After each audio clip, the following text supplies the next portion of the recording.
Hey, good morning, guys. I hope that you're watching this video while you're still in bed or on the way home from work or anywhere. I guess at this point, I'm just hoping you're watching this video. Today is January the 8th of 2023, and let's see, we are going to be reading Principles of Growth and Change from The 7 Habits of Highly Effective People. If you like what I'm doing, then please like the video and subscribe to the channel. This pen isn't writing. Please like the video, subscribe to the channel. Oh, come on. There it goes. These are the best pens ever. All right. And I'm going to start my timer for 10 minutes. I will read until the timer is elapsed, finish the section that I'm on, and then we'll be done for the day. Timer starts now. Principles of Growth and Change. The glitter of the personality ethic, the massive appeal, is that there is some quick and easy way to achieve quality of life. Personal effectiveness and rich, deep relationships with other people without going through the natural process of work and growth that makes it possible. So I think I read that wrong. I'm going to start over. We're not very far into this. The glitter of the personality ethic, the massive appeal, is that there is some quick and easy way to achieve quality of life. Personal effectiveness and rich, deep relationships with other people without going through the natural process of work and growth that makes it possible.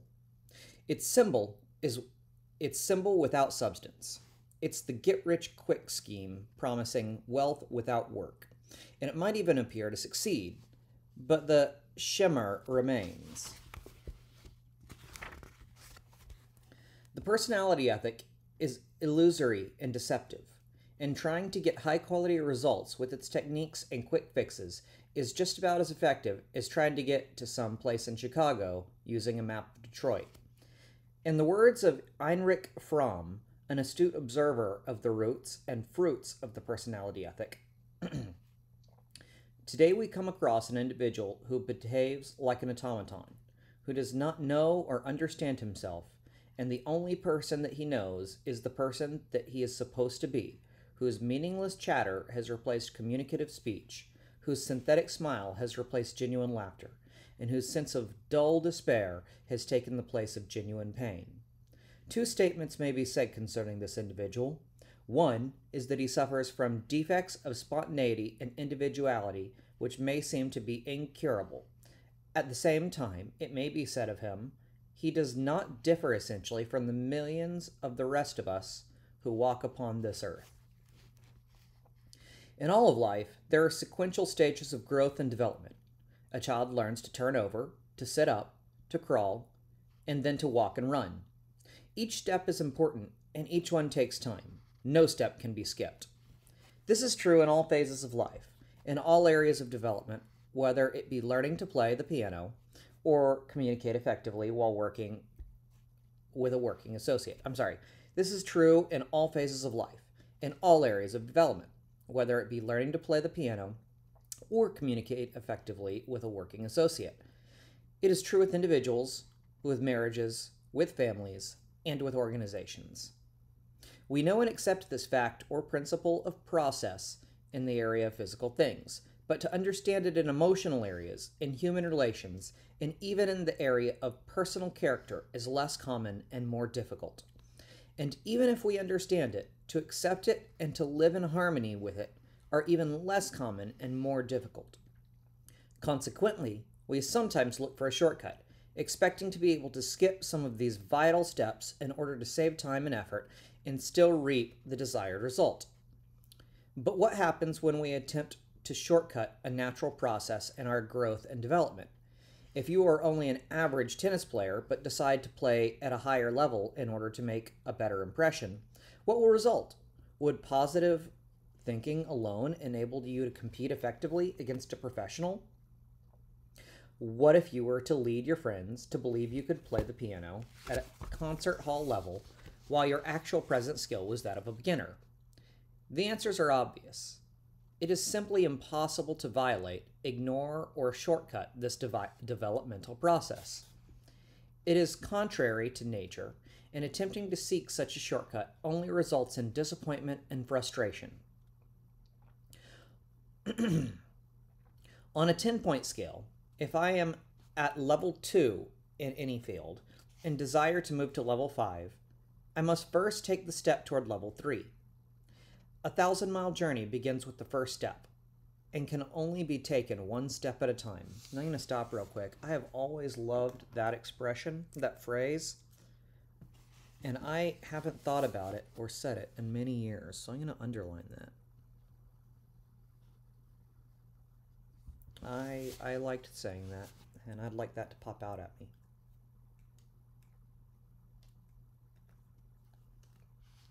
All right, I think I was right here.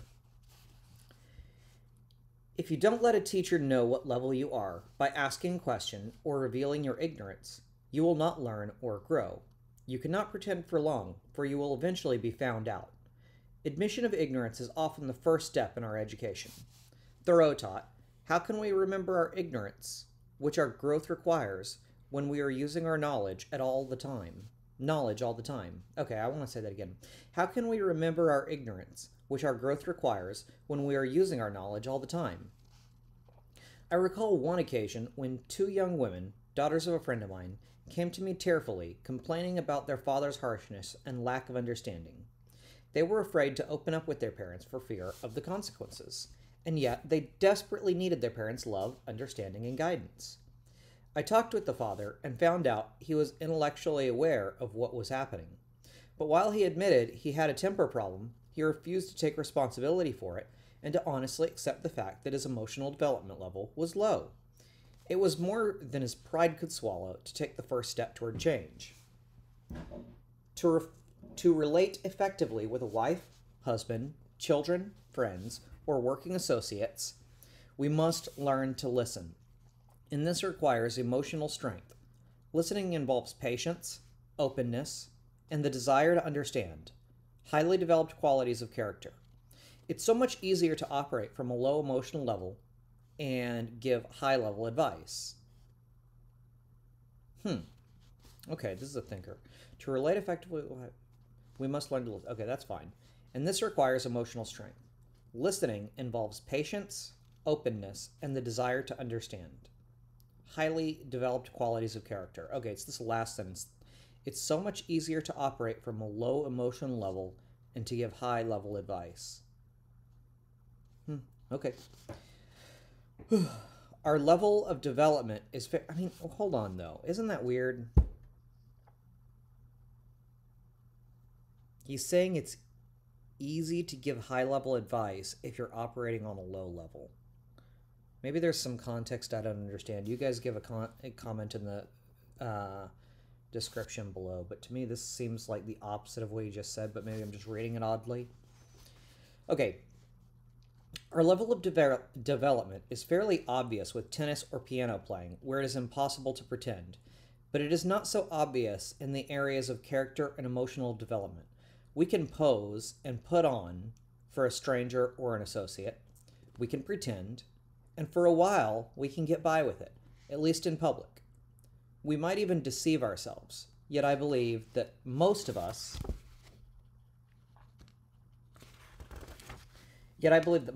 know the truth of what we really are inside, and I think many of those we live with and work with do as well.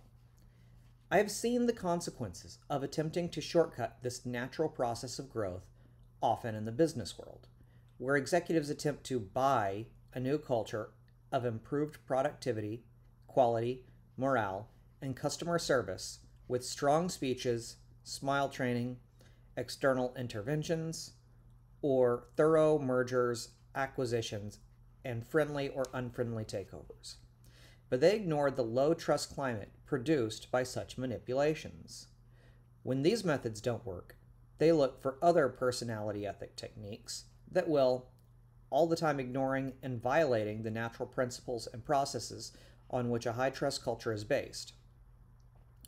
I remember violating this principle myself as a father many years ago, One day, I returned home to my little girl's third birthday party to find her in the corner of the front room, defiantly clutching all of her presents, unwilling to let the other children play with them. The first thing I noticed was several parents in the room witnessing this selfish display. I was embarrassed, and doubly so because at the time I was teaching university classes in human relations, and I knew, or at least felt, the expectation of these parents. The atmosphere in the room was really charged. The children were crowding around my little daughter with their hands out, asking to play with the presents they had just given, and my daughter was adamantly refusing. I said to myself, certainly I should teach my daughter how to share. The value of sharing is one of the most basic things we believe in. So I first tried a simple request. Honey, would you please share with your friends the toys they've given you? No, she flatly replied. My second method was to use a little reasoning. Honey, if you learn to share your toys with them when they are at your home, my second method was to use a little reasoning. I guess I'm going a little slower than today. My second method was to use a little reasoning. Honey, if you learn to share your toys with them when they are at your home, then when you go to their homes, they will share their toys with you. Again, the immediate reply was no. I was becoming a little more embarrassed, for it was evident I was having no influence.